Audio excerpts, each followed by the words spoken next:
Hello বন্ধুরা, সকলকে নমস্কার। আজকে আমি বানাচ্ছি কাঁচা আম দিয়ে মৌরলা মাছের টক রেসিপি। এখানে আমি 4টে কাঁচা আমটাকে কেটে রেখে দিয়েছি লম্বা লম্বা করে, আর এখানে মৌরলা মাছটাকে ভেজে রেখে দিয়েছি। নিয়েছি নুন, মিষ্টি, হলুদ গুঁড়ো, আর এখানে নিয়েছি 5 ফোড়ন আর একটা শুকনো লঙ্কা, একটা পেঁয়াজ কুচিয়ে নিয়েছি। তারপরে এখানে নিয়েছি আমি একটু আদা বাটা, জিরে বাটা, আর এখানে একটু রসুন বাটা। তাহলে চলুন শুরু করি রেসিপিটা বানানো। বসিয়ে দিয়েছিলাম, তেলও গরম হয়ে গেছে। এখানে আমি 5 ফোড়নটা এড করে দিচ্ছি। এবার দিয়ে দিচ্ছি পেঁয়াজ কুচি,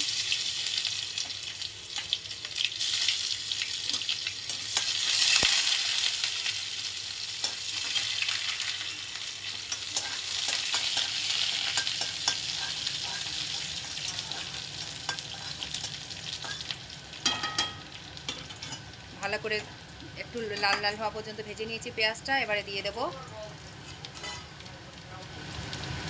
রসুন বাটা, একটু আদা আর জিরে বাটা, মানে হাফ টিস্পুন করে দিয়েছি আমি।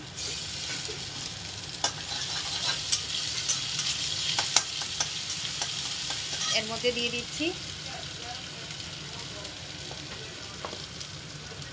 দিয়ে দিচ্ছি আমি হলুদ, 1 টিস্পুন হলুদ পাউডার, আর দিয়ে দিচ্ছি আমি পরিমাণ মতো নুন। আর এখন কাঁচা আমটা দিয়ে দিচ্ছি।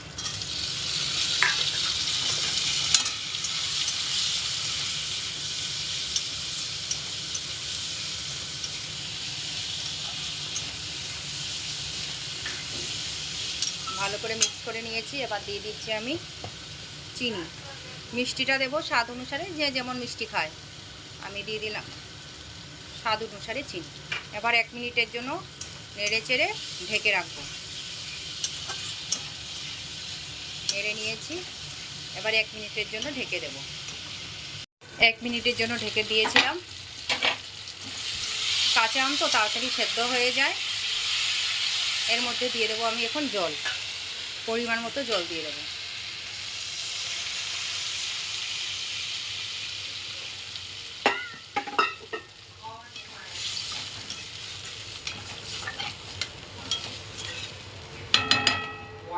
যতক্ষণ না ফুটছে ততক্ষণ আমি ঢেকে রেখে দেব।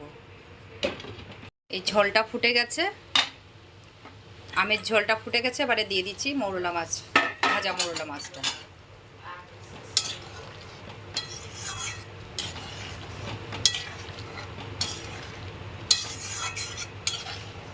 এক মিনিট ফুটিয়ে নেব, ফুটিয়ে নিয়ে নামিয়ে নেব। ফুটিয়ে নিয়েছি, এখন নামিয়ে নেব। নিয়েছি আমি মৌরলা মাছের, কাঁচা আম দিয়ে মৌরলা মাছের টক রেসিপি। কেমন লাগলো আমার রেসিপিটা প্লিজ কমেন্টস করে জানিও, ঠিক আছে? আর কারা কারা এইভাবে কাঁচা আম দিয়ে মৌরলা মাছ খেতে ভালোবাসো তারাও কমেন্টস করে জানাবে কিন্তু। Thank you.